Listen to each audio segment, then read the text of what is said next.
नमस्ते। आज हम बात करने वाले हैं भारत के संविधान के एक ऐसे हिस्से की जिसे भारत का मैग्ना कार्टा भी कहा जाता है। जी हाँ, हम बात कर रहे हैं पार्ट 3 की, जो हमें हमारे मौलिक अधिकार यानी फंडामेंटल राइट्स देता है।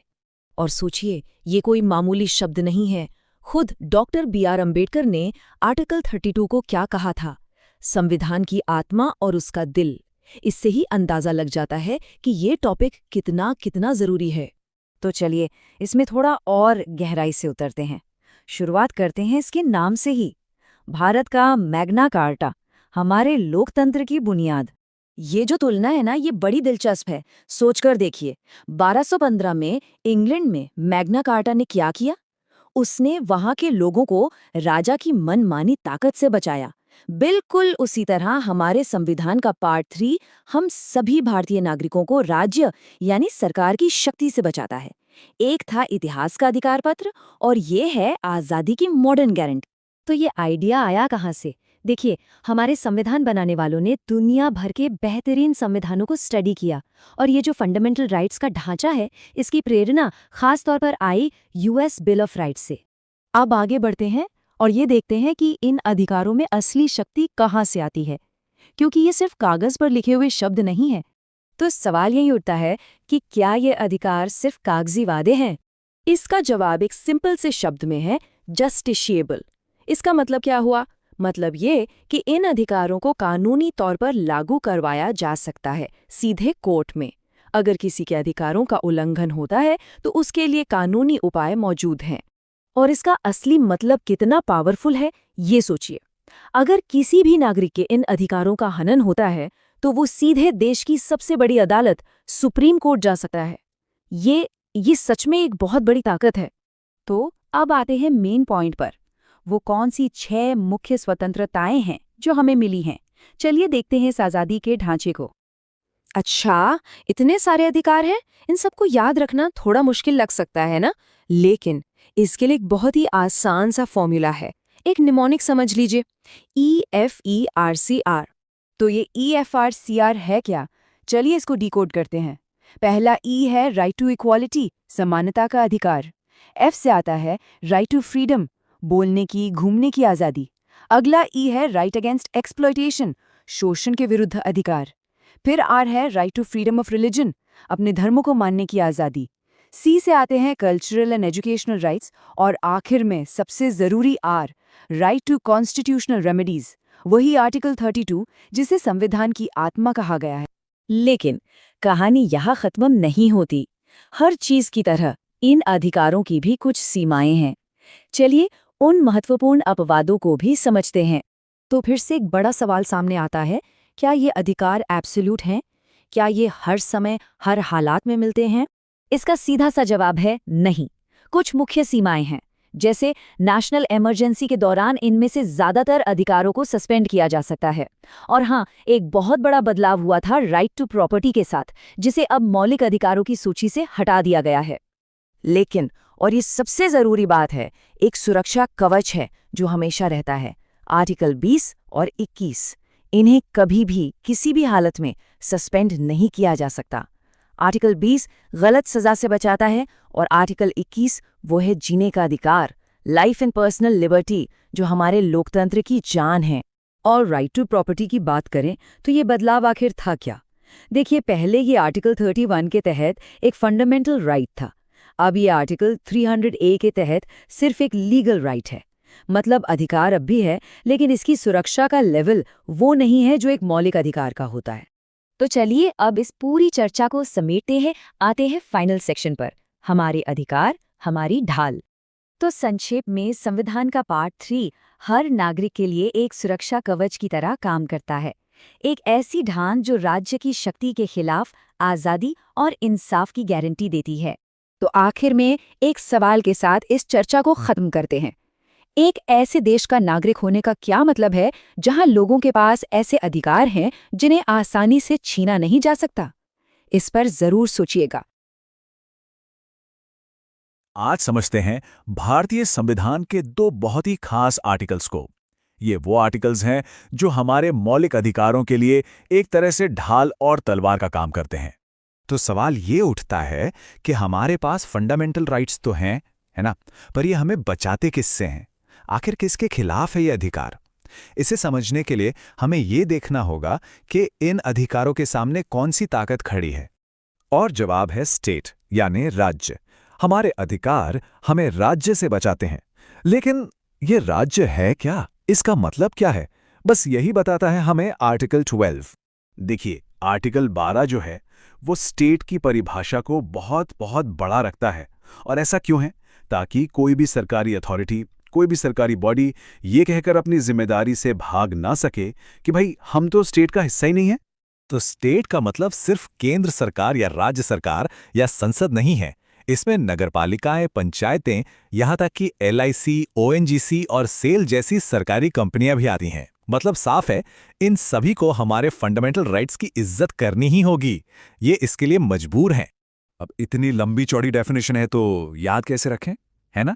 तो इसके लिए एक बड़ा आसान सा फॉर्मूला है, GLO रूल। G मतलब गवर्नमेंट्स, L से लोकल बॉडीज और O यानी अदर अथॉरिटीज। बस इतना याद रख लीजिए, काम हो जाएगा। ठीक है, तो अब हमें ये तो पता चल गया कि सामने कौन है, हमारा ओपोनेंट कौन है। अब सवाल ये है कि हमारे पास हथियार क्या है, हम अपना बचाव कैसे करेंगे। बस यहीं पर आता है आर्टिकल 13, जो हमारे अधिकारों की असली ढाल है। आर्टिकल 13 हमारी जुडिशरी यानी न्यायपालिका को एक जबरदस्त पावर देता है। इससे कहते हैं जुडिशियल रिव्यू या न्यायिक समीक्षा। इसका मतलब ये है कि अगर कोई भी कानून, कोई भी हमारे फंडामेंटल राइट्स के खिलाफ जाता है तो कोर्ट्स उसे खारिज कर सकती हैं, उसे रद्द कर सकती हैं। लेकिन एक मिनट, जब हम कहते हैं कानून तो उसका मतलब क्या है?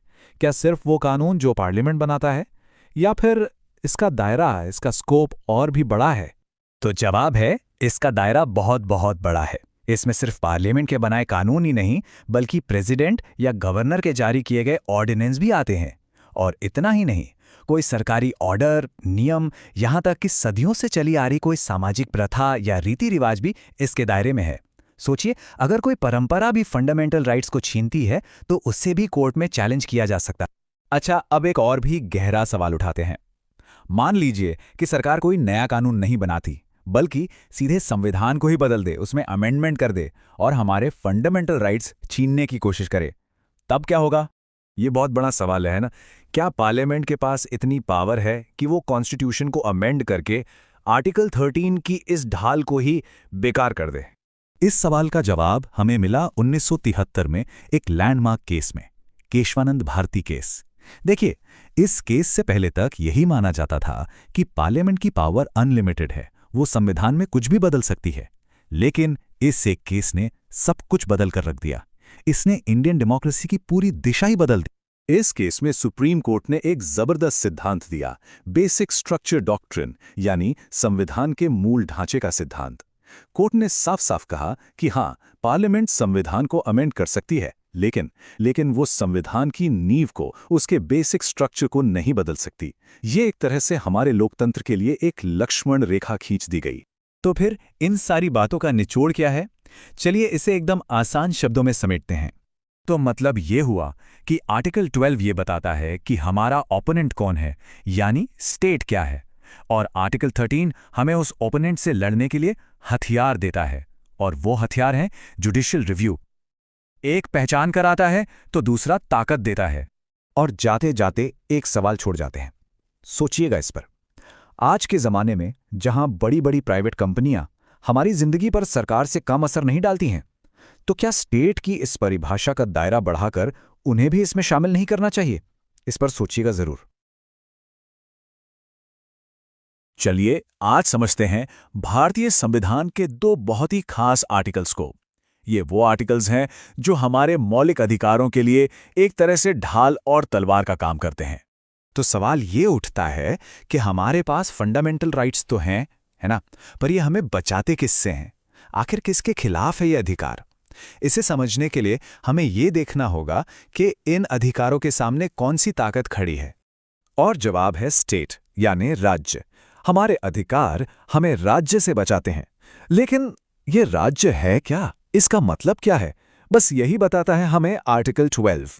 देखिए, आर्टिकल 12 जो है वो स्टेट की परिभाषा को बहुत बहुत बड़ा रखता है। और ऐसा क्यों है? ताकि कोई भी सरकारी अथॉरिटी, कोई भी सरकारी बॉडी ये कहकर अपनी जिम्मेदारी से भाग ना सके कि भाई हम तो स्टेट का हिस्सा ही नहीं है। तो स्टेट का मतलब सिर्फ केंद्र सरकार या राज्य सरकार या संसद नहीं है। इसमें नगरपालिकाएं, पंचायतें, यहाँ तक कि LIC, ONGC और सेल जैसी सरकारी कंपनियां भी आती हैं। मतलब साफ है, इन सभी को हमारे फंडामेंटल राइट्स की इज्जत करनी ही होगी। ये इसके लिए मजबूर हैं। अब इतनी लंबी चौड़ी डेफिनेशन है तो याद कैसे रखें, है ना? तो इसके लिए एक बड़ा आसान सा फॉर्मूला है, GLO रूल। G मतलब गवर्नमेंट्स, L से लोकल बॉडीज और O यानी अदर अथॉरिटीज। बस इतना याद रख लीजिए, काम हो जाएगा। ठीक है, तो अब हमें ये तो पता चल गया कि सामने कौन है, हमारा ओपोनेंट कौन है। अब सवाल ये है कि हमारे पास हथियार क्या है, हम अपना बचाव कैसे करेंगे। बस यहीं पर आता है आर्टिकल 13, जो हमारे अधिकारों की असली ढाल है। आर्टिकल 13 हमारी जुडिशरी यानी न्यायपालिका को एक जबरदस्त पावर देता है। इससे कहते हैं जुडिशियल रिव्यू या न्यायिक समीक्षा। इसका मतलब ये है कि अगर कोई भी कानून, कोई भी हमारे फंडामेंटल राइट्स के खिलाफ जाता है तो कोर्ट्स उसे खारिज कर सकती हैं, उसे रद्द कर सकती हैं। लेकिन एक मिनट, जब हम कहते हैं कानून तो उसका मतलब क्या है? क्या सिर्फ वो कानून जो पार्लियामेंट बनाता है, या फिर इसका दायरा, इसका स्कोप और भी बड़ा है? तो जवाब है, इसका दायरा बहुत बहुत बड़ा है। इसमें सिर्फ पार्लियामेंट के बनाए कानून ही नहीं, बल्कि प्रेसिडेंट या गवर्नर के जारी किए गए ऑर्डिनेंस भी आते हैं। और इतना ही नहीं, कोई सरकारी ऑर्डर, नियम, यहाँ तक कि सदियों से चली आ रही कोई सामाजिक प्रथा या रीति रिवाज भी इसके दायरे में है। सोचिए, अगर कोई परंपरा भी फंडामेंटल राइट्स को छीनती है तो उससे भी कोर्ट में चैलेंज किया जा सकता है। अच्छा, अब एक और भी गहरा सवाल उठाते हैं।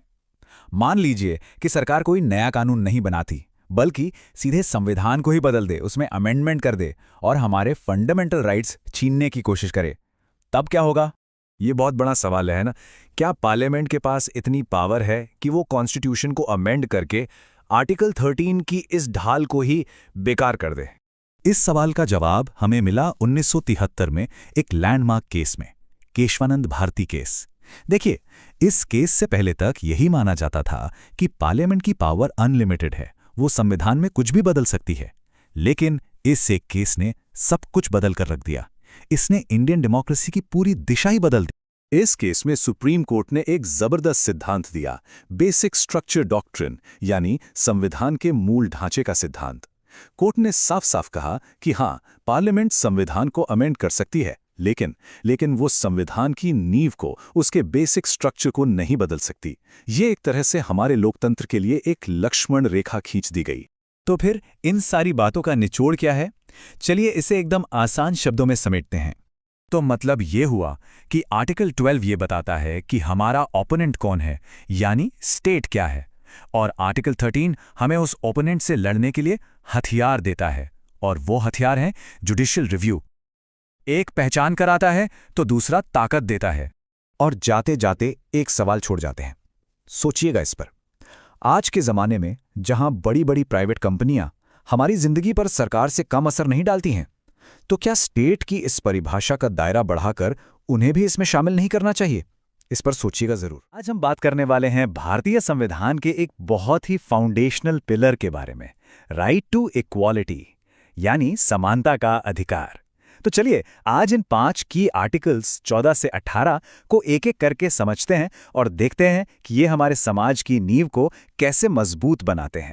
अब देखिए, संविधान हमें इक्वालिटी की गारंटी तो देता है, पर सोचने वाली बात यह है कि इसका असल में मतलब क्या है। क्या इसका मतलब सिर्फ ये है कि सब लोग एक जैसे हैं, या इसका कोई और ज्यादा गहरा मतलब है?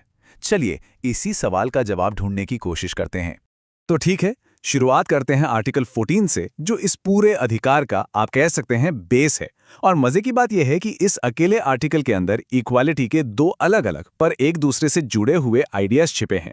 अब जरा इस स्लाइड को देखिए, ये बहुत अच्छे से समझाती है कि ये 2 अलग अलग आइडियाज कैसे एक साथ काम करते हैं। एक तरफ है इक्वालिटी बिफोर लॉ, जो कि एक ब्रिटिश कॉन्सेप्ट है। इसे नेगेटिव कॉन्सेप्ट क्यों कहते हैं? क्योंकि ये स्टेट पर यानी सरकार पर एक तरह की रोक लगाता है।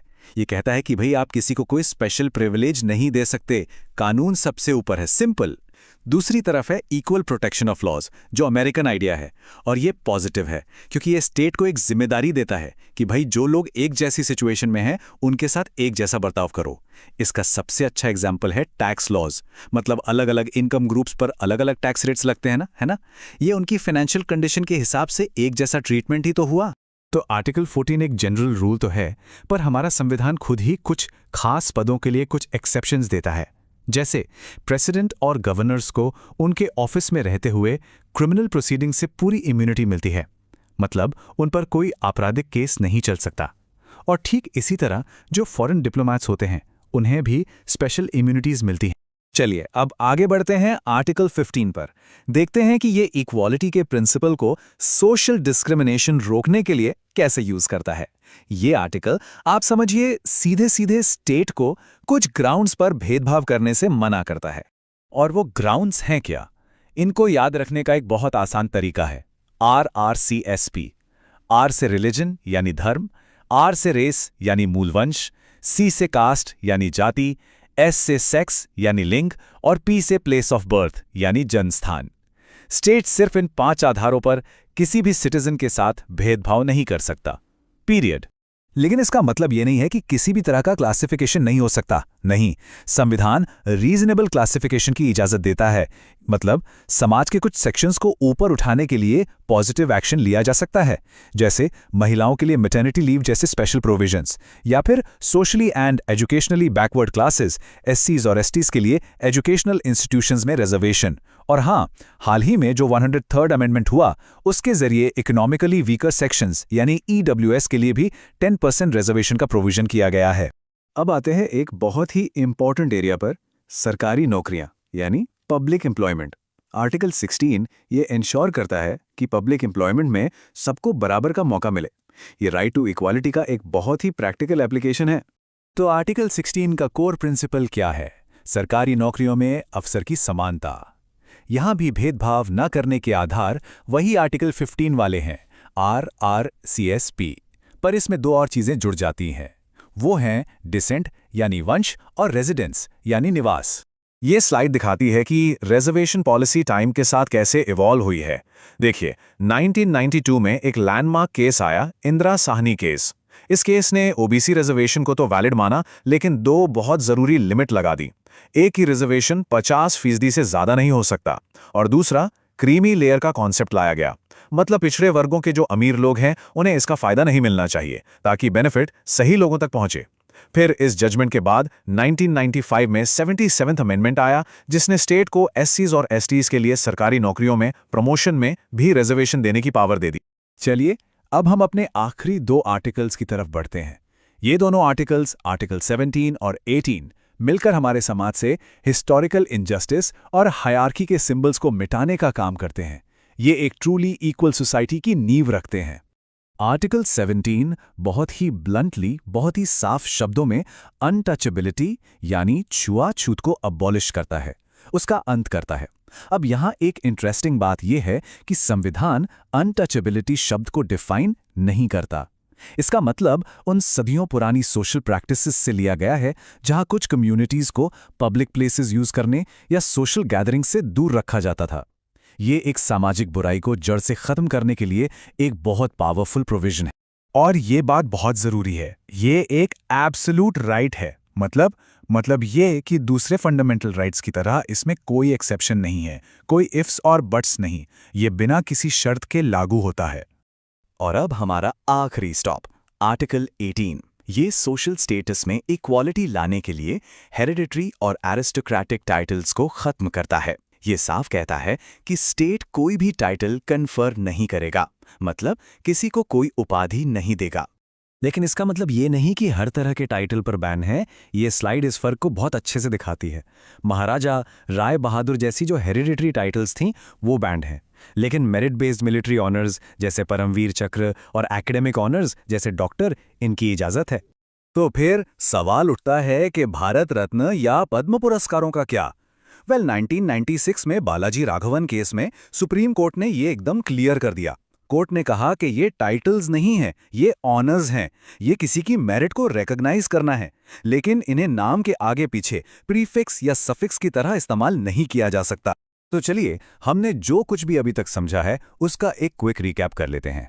आर्टिकल 14 ये हमें देता है इक्वालिटी बिफोर लॉ, लेकिन इसमें रीजनेबल क्लासिफिकेशन की न्यूआंस है।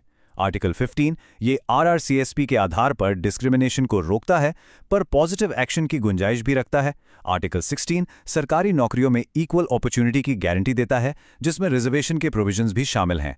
आर्टिकल 17 अनटचेबिलिटी को खत्म करता है, और याद रखिए ये एक एब्सोल्यूट राइट है। और आखिर में आर्टिकल 18 जो टाइटल्स को खत्म करता है लेकिन मिलिट्री और एकेडमिक ऑनर्स की परमिशन देता है। तो आखिर में एक सवाल के साथ इस चर्चा को खत्म करते हैं।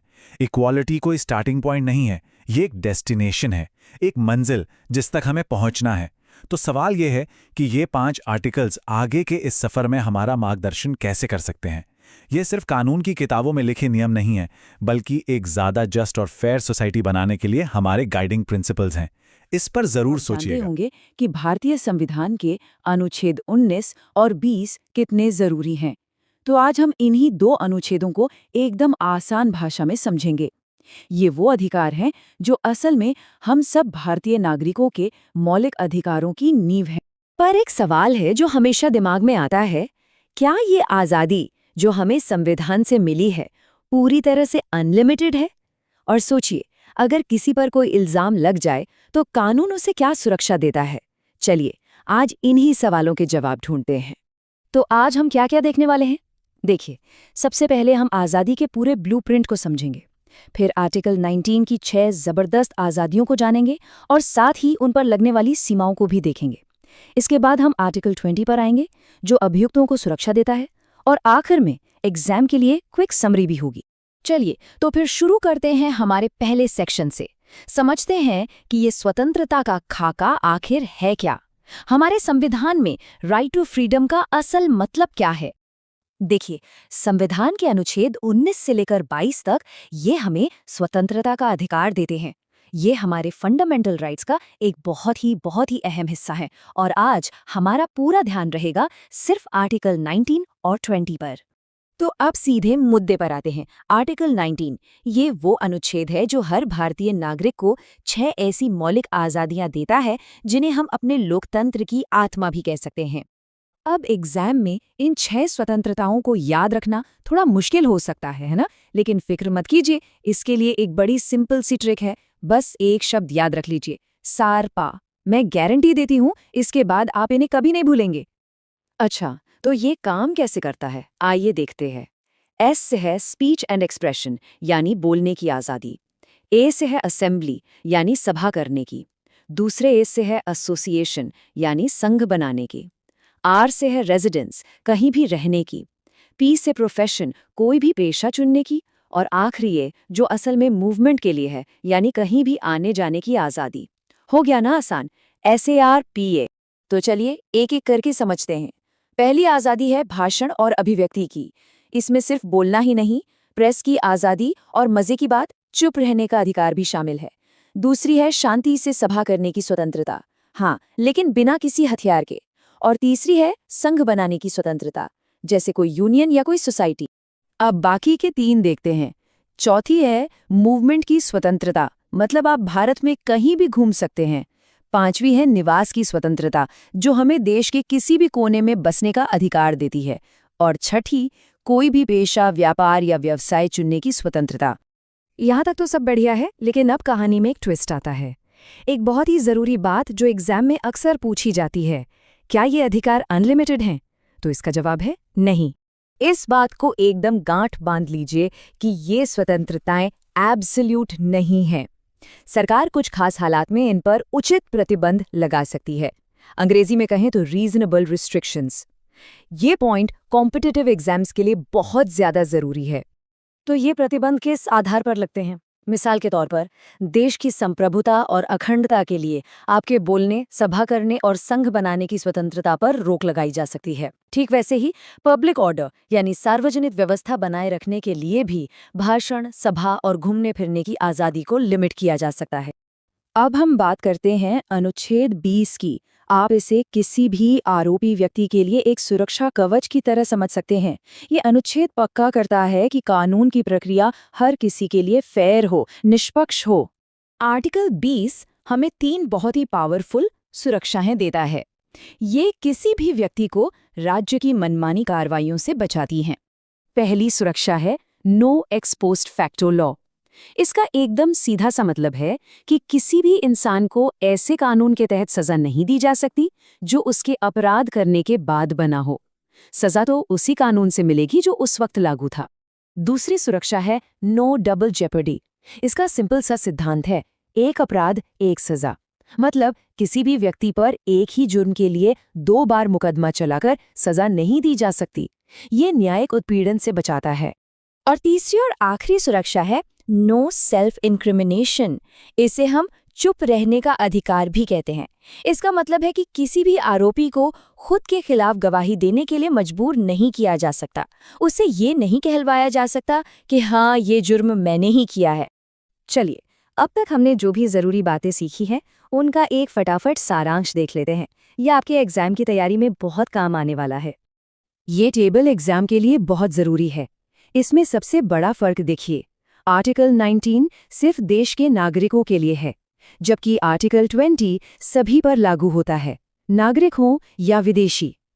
दूसरा बड़ा फर्क, आर्टिकल 19 पर प्रतिबंध लग सकते हैं, लेकिन आर्टिकल 20 में दी गई सुरक्षाएं एब्सोल्यूट हैं, उन पर कोई रोक नहीं है। इसे जरूर याद रखिएगा। तो आज के मुख्य बिंदु क्या हैं? आर्टिकल 19 की 6 स्वतंत्रताएं और उन्हें याद रखने की हमारी ट्रिक सारपा। ये भी कि ये स्वतंत्रताएं असीमित नहीं हैं, इन पर प्रतिबंध लग सकते हैं। और आर्टिकल 20 के 3 मजबूत सुरक्षा कवच जो हमें राज्य की मनमानी से बचाते हैं। और जाते जाते आपके लिए एक सवाल। आज के इस डिजिटल जमाने में जहां हर तरफ डेटा और सर्वेलेंस है, आपको क्या लगता है कि ये 75 साल पुराने अधिकार हमारी निजी आज़ादी और देश की सुरक्षा के बीच संतुलन कैसे बनाते हैं? इस पर सोचिएगा जरूर। आज बात करते हैं भारतीय संविधान के उन स्तंभों की जो हमें असल में आज़ादी का एहसास दिलाते हैं, हमारे मौलिक अधिकार। देखिए, ये सिर्फ कुछ नियम नहीं है, ये हमारे लोकतंत्र की जान है, उसकी आत्मा है। अच्छा, जब हम संविधान या कॉन्स्टिट्यूशन शब्द सुनते हैं तो दिमाग में क्या आता है? अक्सर एक मोटी पुरानी सी किताब की तस्वीर आती है ना, जिसमें बस ढेर सारे नियम कानून लिखे हुए हैं जो सालों पहले तय हो गए और बस अब वैसे ही रहेंगे। चलिए, आज इस सोच को थोड़ा बदलते हैं। असल में हमारा संविधान किसी ठहरे हुए तालाब जैसा नहीं है, बल्कि एक बहती नदी की तरह है जो समय के साथ अपना रास्ता और अपना मतलब खुद बनाता है। आज हम ऐसे ही 3 खास मौलिक अधिकारों को समझेंगे जिनकी अदालतों ने ऐसी व्याख्या की कि हमारे अधिकारों की पूरी दुनिया ही बदल गई। तो तैयार हो जाइए, ये सफर बहुत ही दिलचस्प होने वाला है। तो शुरुआत करते हैं उस आर्टिकल से जिसे इंडियन जुडिशरी का सबसे बड़ा गेम चेंजर माना जाता है। जी हाँ, हम बात कर रहे हैं आर्टिकल 21 की, यानी जीवन और व्यक्तिगत स्वतंत्रता का अधिकार। आइए देखते हैं कि ये इतना खास क्यों है। तो आर्टिकल 21 कहता है कि किसी भी व्यक्ति को उसकी जिंदगी या आज़ादी से सिर्फ कानून द्वारा स्थापित प्रक्रिया के तहत ही छीना जा सकता है। अब सुनने में तो ये बड़ा सीधा साधा लगता है ना? और सालों तक इसका मतलब भी यही समझा गया कि अगर सरकार ने कोई कानून बना दिया है तो बस वही काफी है। लेकिन फिर आया साल 1978 और मेनका गांधी केस, जिसने इस पूरी कहानी में एक जबरदस्त मोड़ ला दिया। इस केस से पहले तक कानून का सिर्फ लिखा हुआ होना ही काफी था, लेकिन इस केस के बाद सुप्रीम कोर्ट ने कहा, नहीं, सिर्फ लिखा होना काफी नहीं है, कानून को उचित भी होना चाहिए। मतलब वो कानून फेयर, जस्ट और रीजनेबल होना चाहिए। ये कोई छोटा मोटा बदलाव नहीं था, ये एक क्रांति थी। तो ये ड्यू प्रोसेस ऑफ लॉ या कानून की उचित प्रक्रिया आखिर है क्या? इसका सीधा सा मतलब है न्याय। ये पक्का करता है कि सरकार अपनी मनमानी ना कर सके। बस इसी एक बदलाव ने राइट टू प्राइवेसी, साफ पर्यावरण का अधिकार, यहाँ तक कि स्वास्थ्य के अधिकार जैसे न जाने कितने ही अधिकारों के दरवाजे खोल दिए। अब कानून का मतलब सिर्फ नियम नहीं रहा, बल्कि न्याय हो गया। अच्छा, अब आते हैं 2 ऐसे आर्टिकल्स पर जिनके बीच का जो बारीक सा फर्क है वो समझना बहुत जरूरी है, खासकर कॉम्पिटिटिव एग्जाम्स के लिए। यह है आर्टिकल 29 और 30।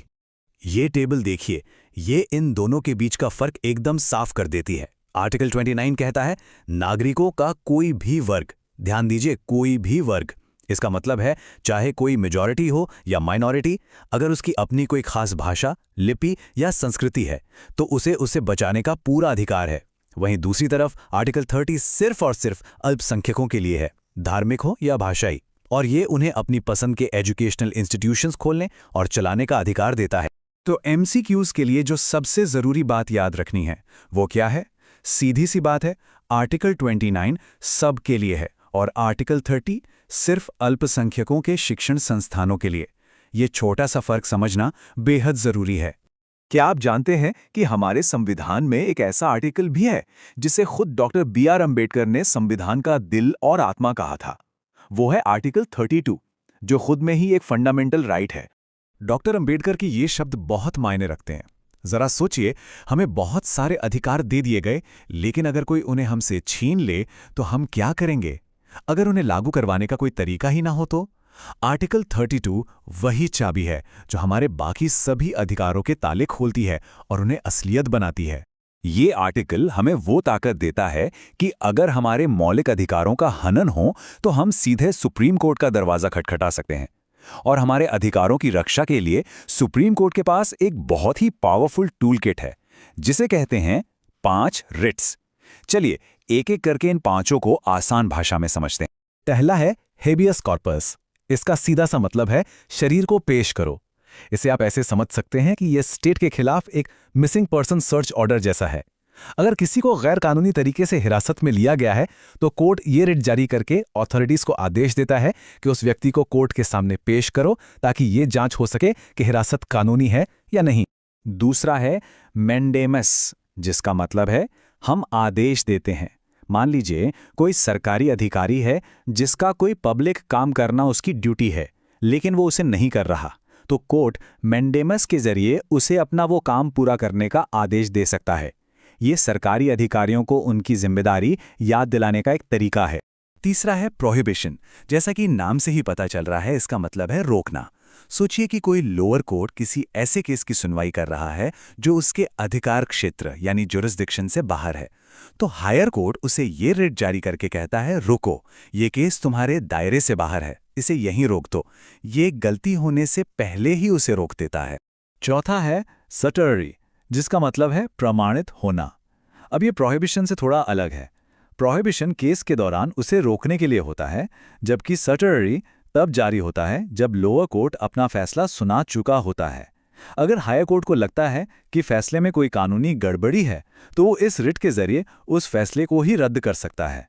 तो एक रोकता है और दूसरा रद्द करता है। और आखिरी 5वां रिट है क्वो वारंटो, जिसका मतलब है किस अधिकार से। अगर कोई व्यक्ति किसी ऐसे पब्लिक ऑफिस पर बैठा है जिसके लिए वो लीगली एंटाइटल्ड नहीं है, तो कोर्ट ये रिट जारी करके उससे पूछ सकता है कि भाई आप किस अधिकार से इस पद पर बैठे हैं। ये सरकारी पदों की लेजिटिमेसी को चेक करने का एक बहुत ही पावरफुल टूल है। तो हमने 3 बहुत ही जरूरी पहलुओं को समझा, आर्टिकल 21, 29, 30 और 32।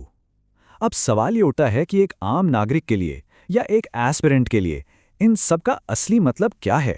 तो आज के हमारे टेकअवेज क्या हैं? पहली बात, आर्टिकल 21 में ड्यू प्रोसेस का मतलब है कि कानून सिर्फ बना हुआ नहीं होना चाहिए, उसे न्यायपूर्ण भी होना चाहिए। दूसरी बात, आर्टिकल 29 सबके लिए है, जबकि आर्टिकल 30 सिर्फ अल्पसंख्यकों के लिए। और सबसे जरूरी बात, आर्टिकल 32 और उसके 5 रिट्स वो असली हथियार हैं जो इन सारे अधिकारों को सिर्फ कागज पर नहीं बल्कि हकीकत में लागू करवाते हैं। तो जैसा हमने शुरू में कहा था, हमारा संविधान एक बहती नदी है जो वक्त के साथ अपना रास्ता बदलती रहती है। आज हमने देखा कि कैसे अदालती व्याख्याओं ने हमारे अधिकारों को एक नया जीवन, एक नया मतलब दिया है। लेकिन कहानी यहाँ खत्म नहीं होती। सोचने वाली बात यह है कि जैसे जैसे हमारा समाज और हमारा देश आगे बढ़ेगा, इन मौलिक अधिकारों के मायने और कैसे बदलेंगे? ये एक ऐसा सवाल है जिसका जवाब हमें भविष्य ही देगा।